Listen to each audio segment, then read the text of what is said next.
probably wondering how to be successful on Etsy. Well, how about this? $3 million on Etsy in 3 easy steps. It's super simple. Anyone can do it. It's not complicated. Today, I'm meeting with my friend Steven, who has done multiple millions of dollars on Etsy within just 3 years. And as Rich said, in the last 3 years, we've done a little over $3 million revenue. And today, he's gonna let us in on a little secret. He's going to let us know of the exact launch strategy that he used to put every single product to market to get $3 million in sales in just a short amount of time. All right, so I got Steven with me. He's done over $3 million on Etsy. He's gonna let us know about his strategy. But before we do that, Steven, can you introduce yourself? Yeah, how's it going? My name is Steven. Thanks for having me, Rich. So I've been selling on Etsy for a little bit over 3 years. And as Rich said, in the last 3 years, we've done a little over $3 million revenue. And there's one strategy we did to launch our products that we did from day one, hundreds of listings, and it worked every single time. So I'm excited to share that with you.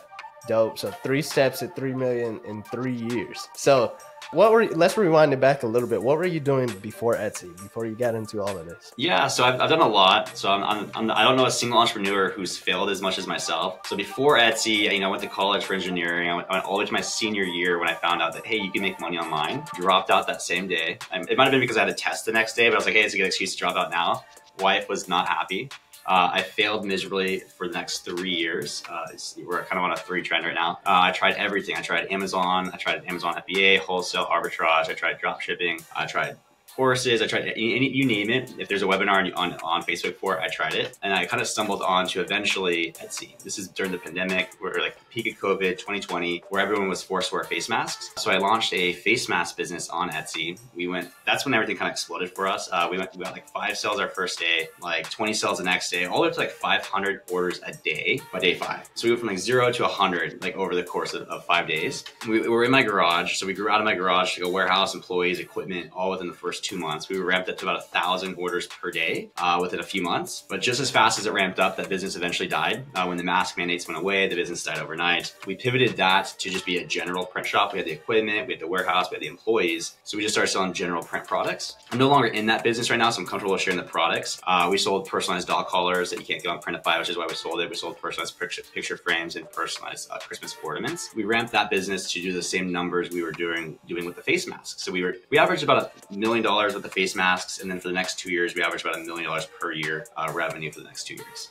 So that's kind of what led me to what I'm doing now. That's awesome. So that's like 2017 or so, like you got onto your entrepreneur journey. Did you have any experience before that? Or you're just going to engineering school? Yeah, so I never knew that you could make money online. So from a very young age, I always wanted to have a successful life, right? When you grow up in like low income, living off the dollar menu on McDonald's all through middle school, you want a better life for yourself. So I was like, I can't be a doctor. I'm going to faint at the sight of blood. I can't be a lawyer because I have a 3rd grade reading level. I could be an engineer because I love math. So, like from a very young age, I was like, I'm going to be an engineer. I'm going to do robotics. I did that all the way to, graduated high school, went straight into college, all the way to my senior year of college. Is when I realized, hey, like you can make money online. You're not building robots or machines, but you're building a business. And it was just so fulfilling in theory that I wanted to go down that path. And it was a steep learning curve for me, but here I am, 6, 7 years later, so blessed and so fortunate that I made that decision.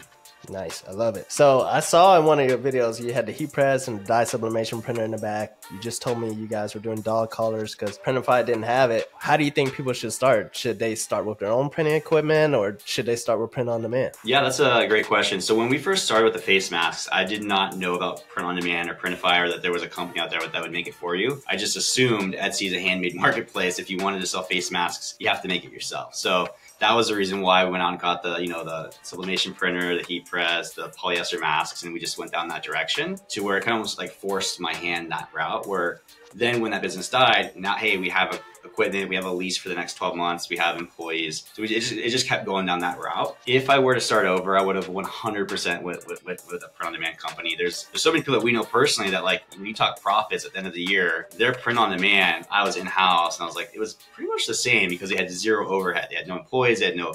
Like you have to have a warehouse that's big enough for the Christmas rush, but you have that for the whole year. So you're just like in the red on rent, on overhead, on employees outside of those big seasons. So for anyone who's just getting started, if you're interested on selling print products or Etsy print on demand, my personal opinion, you can go either route, but a good place to start would be print on demand, have someone else manufacture it for you. So you're just focusing on one of the two, like just the launching listings. You don't have to go learn how to go make that product. Someone else can do that. And then the good news about that direction is you can always bring it in-house at a later time if you want to. If you want to make a little bit extra margin, you can bring it in later. Love it. All right, so I heard you say the word launch listing. So let's go ahead and dive into this 3-step strategy that got you to 3 million. All right, so take control. Go ahead and start with step 1. If you find any of this content valuable, I'd really appreciate it if you go ahead and hit the subscribe button right now. Yeah, so I always like to call myself like a lazy entrepreneur. I don't have to do more. I don't like to do more than what I have to do. So before launching on Etsy, we were selling on Amazon for a little bit. And if you know the Amazon marketplace, it's way more cutthroat. It's way more of a mature marketplace where if you want to launch a product, typically with Amazon, it's like you're launching one product. So you're putting all your eggs in that one basket. So you have to have a launch strategy, like Facebook ads, like groups, coupons, like anything that you can do to get that one product to be a success. So I kind of took that mindset a little bit into Etsy when we launched on Etsy. I just assumed that there has to be a launch strategy to get these things to rank because they're both third-party marketplaces where there's something that drives a rank. And there's a rule of thumb that like 80% of sales for a product are acquired on page 1 for that search term. And about 80% of that 80% are acquired on the top 80% of page 1. So it's like you want to be on page 1 to get the sales. And if you're not, you're missing out on a majority of the opportunity. The question becomes is how do you get on page 1? When you launch a product on Etsy or Amazon or any other third-party marketplace, you're not automatically on page 1. You're probably on page 15. Like they don't know where to put you. They kind of put you at the bottom of the pile. So you have to climb the ranks to get there. The number one variable that Etsy looks at to drive rank is sales velocity, because a sale is the derivative of everything else being done correct. If you have a good product, if you have good SEO, if you have good quality score, and you're relevant for the search term, it's gonna equal a sale. So therefore, the more sales that you have for a given search term, the higher you're gonna rank for that search term on Etsy or Amazon. The question becomes, is now the chicken and the egg scenario. Well, if I need sales to get rank, but I need rank to get sales, I'm on page 15 where there is no rank and there are no sales. How do I get those sales to get the rank where all the organic sales are happening? That's where Etsy ads come into play. So my launch strategy that I used from day 1 for the last 3 years on hundreds and hundreds of products that worked every single time, that generated over $3 million revenue, hundreds of thousands of orders, is in 3 steps. And it's super simple. Anyone can do it. It's not complicated. So essentially the theory came down to knowing that sales velocity is the number one thing that drives rank on Etsy, knowing that you need to be seen to get those sales on Etsy, and knowing that typically the cheaper something is or the better bargain the product is, the more likely someone is to convert. Taking those 3 things into account, that became my 3 launch strategy process. So step 1 is I drop the price to my break-even price for launch, not forever, for launch. So if you're selling on a piece of apparel, that's maybe like $9. Maybe there's a little bit of the fees. Etsy has about like 10% fees if you add up all the fees. So my launch price for that shirt might be, let's say, $9.99. And then for the shipping price, I always mark up the shipping. So let's say the shipping for the t-shirt is like $4.99. My magic number, again, I test everything. I went to school for engineering, but I dropped out my senior year, is I love to test, lift up the hood and kind of poke around. The magic kind of sell price that I found for something under £1, so it's like, first class, is $6.99. That's kind of where you can charge the most before it hurts your conversion. So essentially it's my break-even price on the front end, but I marked up the back end by $2. Next is I turn on Etsy ads. That way my cheaper price product is displaying on page 1 for that given search term. And typically what I found is, again, the reason why I do this process is because the cheaper something is, the more likely someone is to buy. The more likely someone is to buy helps your conversion rate. So when you first launch your product, there's like a lot going in, but it's super simple when you guys listen to this, is when you launch a product on Etsy, Etsy doesn't really know where to put you. So I kind of call this like the halo period, where they kind of put you into the deck, like maybe on page 15. They kind of hyper focus on you a little bit, where they give you a little bit more maybe rank than is needed, a little bit more traffic that's needed, so that they can kind of see where should you be, right? They got to kind of know where to put you. So if you lower your price and you turn on ads during the halo period where they're kind of hyper focusing on that listing, you're feeding Etsy the information that they're wanting. Essentially, my conversion rate during the launch strategy is about 2 to 3x the normal. My normal was about 5-6%. My conversion rate when I dropped the price of my break even was about 10 to 12%. So during the halo period, I have a 10 to 12% conversion rate. I'm getting sales on the very first day. That's allowing me to expedite the rank process. So step 1 again was drop price. Step 2 is turn on Etsy ads. Step 3 is wait. Again, it takes time for all of that to kind of play out. And when you're probably listening to this, you're thinking, it's my break-even price, but I'm turning on ads, so I'm probably in the hole, correct? The beautiful thing about this strategy too is I raised the shipping by $2. So because my conversion rate is about doubled what it was and it's converting very well, and for the most part, that $2 on the shipping covers the advertising. So it's almost like a self-washing, self-liquidating, zero, you know, like kind of self-funding launch strategy that you just turn it on, set it, forget it for about 2 or 3 weeks, go and check on it, you're ranked on page 1. So typically it takes about 2 to 3 weeks to rank if everything is good. Your SEO is good, it's the right product, you are relevant. All of that has to be done first. But if all of that is done correctly, in about 3 weeks, your product should be on page 1. And then that's when you're capturing the 80% of the traffic organically. That's when you can raise the price from the $9.99 to like the goal price might be like $19.99 or $24.99. That's when you're able to capture the profit. Does that kind of make sense? All right. No, it makes sense. All right. So let me see if I can simplify it for everyone else. All right. So step 1, we got to reduce the price to break even so we get our conversion rate really high. So we get a lot of volume of sales. But step 2 with the Etsy ads, we're aiming for exposure. So we're trying to get as many sales as possible. And then step 3, we're hoping this pushes up to page 1. And then eventually, I'm guessing we could re-raise the price, or pretty stagnant on page 1, we can turn off the ads or decrease it so that it's more profitable. Exactly. That's it. There's nothing more, there's nothing less. It's just drop price, turn on ads, let it run, raise price when you're ranked on page 1. So again, like it sounds simple. It might sound a little, you know, like will it work? Again, I tested this exact strategy from product 1, day 1, all the way to the very end of the shop on hundreds of listings, did it every single time, and it worked every single time. 90% of our products were ranked on page 1 for a given or main search term this way. One of the products that we launched was dog collars, which was like it's kind of a competitive niche, but it's also something you can't get with Printify, so there wasn't a ton of sellers. Right. But we essentially launched our listings, we did this launch strategy, and we ramped that business to, I think it was like 60 or 80 sales a day. By like week 3. So like we just launched it 3 weeks in, we're already hitting 80 sales a day. So we're already at like a 6-figure profit run rate. I love it. Cause like, so a lot of people is like wondering how you compete with the top products, and you pretty much laid it out for them. Cause there's other ways, you know, you can get into products that's least competitive, but you probably won't get the same sales volumes, but that launch strategy is crazy. So I do get a few questions. So this is pretty high level. Like some people are probably going to forget the first few steps. Like how important is it to have the right product offer, the listing template, and so on? Yeah, so kind of what we were saying is like you can do all of that, but it's like if it doesn't work, it's probably because something previous to that step was not done right. So this is all assuming that you have the right product research done, the right market research done, the right SEO. So you still have to do things prior to the launch. You kind of skip to the launch step, but you have to make sure you have the right product. Like why are you choosing apparel over a phone case or a mug over a tumbler? Like why did you choose that product?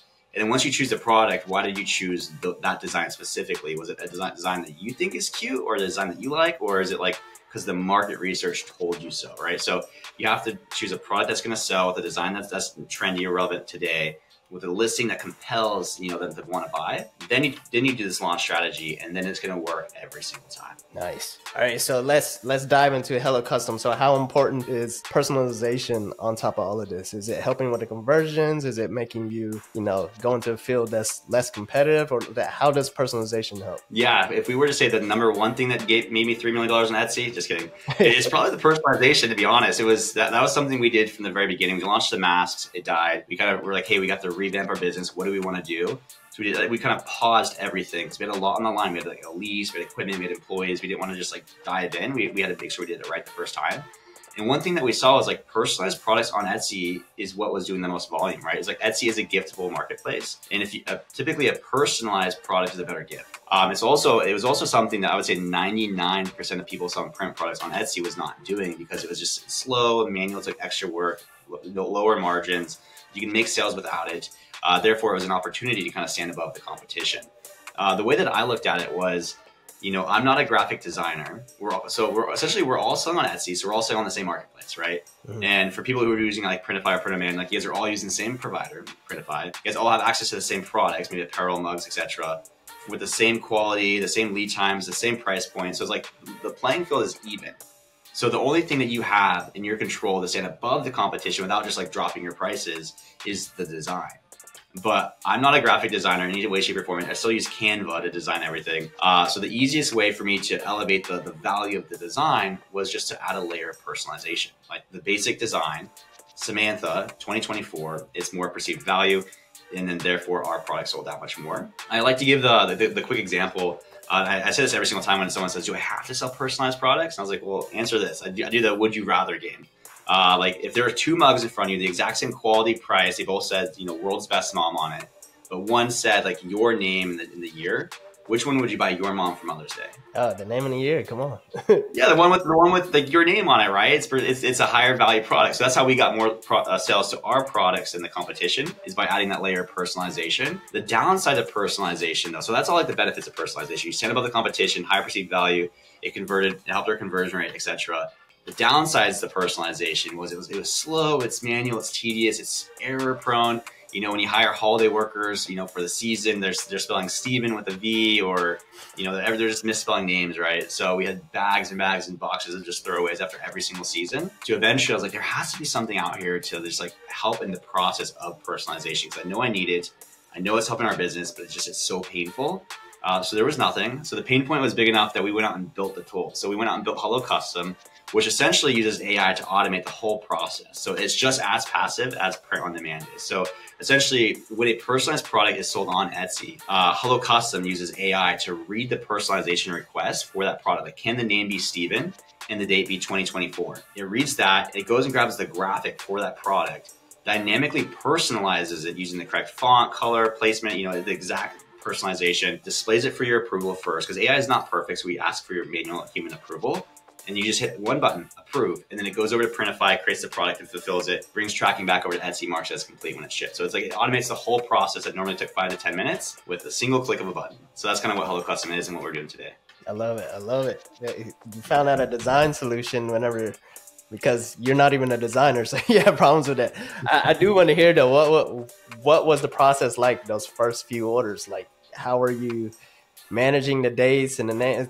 What was the order process like? Yeah, when we were doing it manually, like our first 200,000. Yeah, so we were during a peak season like Christmas, when we were selling 1,000 things a day. We literally had like a computer lab full of people. Like we averaged about 250 products per day per person that they could manually personalize. So we just use Canva for everything. Like that's the only product that I know.